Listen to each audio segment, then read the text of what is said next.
BXB. It's in the game! I won't deny it, but I don't know the details. At some point in the last, what feels like few months, maybe a year or so, the floodgates opened with the Warhammer licensed and burst forth a million games in the Warhammer series and the Warhammer 40k series. Again, I won't deny it, I'm not a big Warhammer guy. I think I should be transparent, so my review here of Warhammer The End Times Vermintide is definitely coloured by the fact that I don't know that much about this universe. Now, regardless of that, we're given a tutorial at the start of this game and a funky sort of nice intro sequence that's CGI and very swish and very cool, which I'm showing a little bit of here. And then we're thrust into the game proper. And the game proper is a 5-player, multiplayer only, cooperative survival game. Let me put it another way, in a way you'll understand. This is Left 4 Dead in a fantasy setting. Sounds a little bit reductive, but it's also incredibly accurate. And there's nothing wrong with that.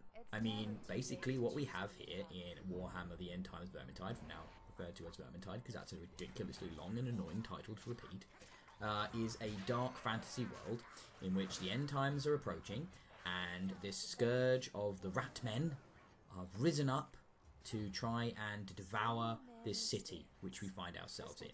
Now, there are the 5 playable classes you have in this game. You've got things like archers / rangers, you've got like a knight guy with a big sword and hammer, you've got the witch hunter with pistols, you've got the mage, it's throwing fireballs, you know, the kind of typical tropes you'd expect from a fantasy set in a dark kind of setting. Now that's great, that's fine. Like I said, I'm not versed particularly well in the Warhammer universe. I'm a little bit aware that, you know, part of the thrust of the main Warhammer kind of canon recently is that they have kind of done a big reset and sort of decided to end that world and to sort of bring it all back to the beginning, and I think that's where this is set, but I'm basically guessing, so I don't want to talk about this in the way of like how respectful and accurate it is to the lore, because if you are a big Warhammer person and you're watching this, you know, that's just going to annoy you. So I'm going to just talk about it in the respect that it's a Left 4 Dead clone.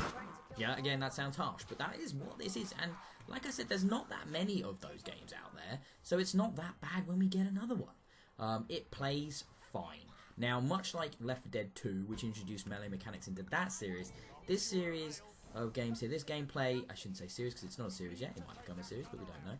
This game, it does have quite a lot of melee, and it's definitely a weaker aspect. Combined with the overall darkness of the world, I found it quite difficult sometimes to work out what I should be doing and where I should be going. But it becomes clearer as you progress through the game. There is a story of sorts. Now, there's a main hub that you go to in this pub.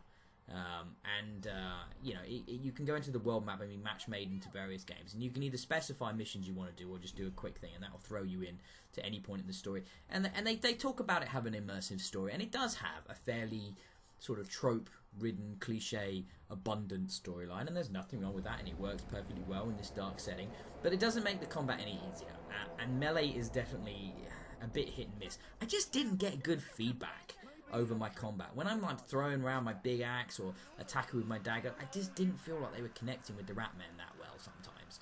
And, you know, it's nice. There's a lot of variety to rat men. You've got either huge amounts of the basic guys that will swarm you and overwhelm you, or you've got armored ones, or guys that will pull you, or tank-like ones. Yeah, pretty much like the big bad sort of zombies from Left 4 Dead. It's really a lot like Left 4 Dead. And that's again, that's okay, that's fine. You know, the city that it's set in definitely has its own tone to it, its own feel, and I did like how oppressive and, you know, downright awful the world felt, you know, and if it is the end of times, they conveyed it quite nicely. Lots of gloomy, rainy skies and dark, foreboding corridors and, you know, twisty towns, and yeah, it all felt very like it was coming in on me, and, you know, just oppressive and horrible and miserable, and yeah, like Left 4 Dead again. Oh, it's like, it's Left 4 Dead, guys.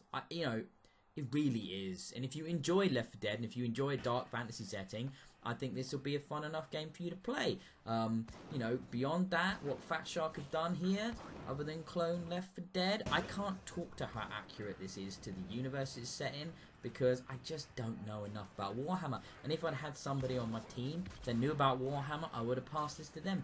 But I don't. It's one of those things that, you know, you're either into or you're not.